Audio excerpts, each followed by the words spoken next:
Hypovolemia and dehydration both refer to a loss of bodily fluids, and these terms are often used interchangeably, but there's actually a difference between them.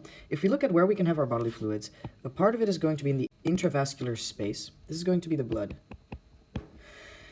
And the rest of it is going to be in the extracellular space, either between the cells, so interstitially, or inside the cells, intracellularly.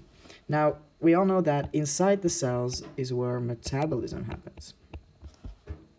Going back to our patients, a hypovolemic patient is suffering from a decrease in extracellular fluid,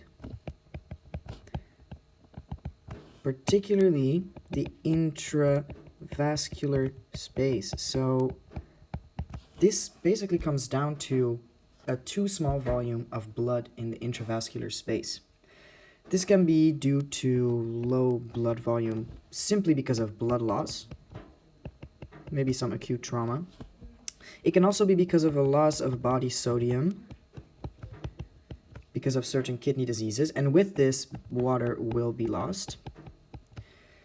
It could also be as the consequence of a pharmacological mistake by the doctor, the overuse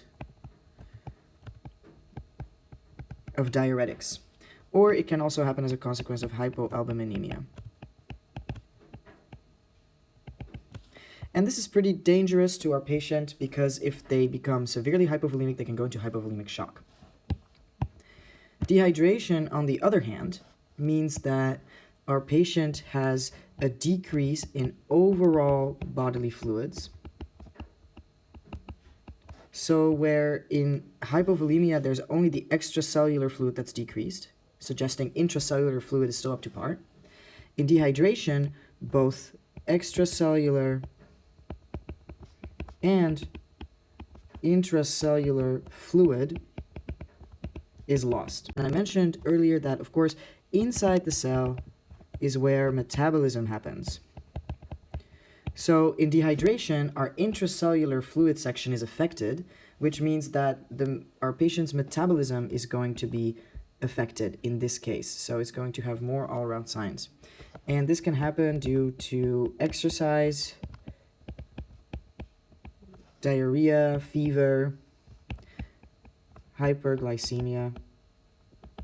Dehydration can happen pretty much due to anything that causes more loss of fluids than there is intake.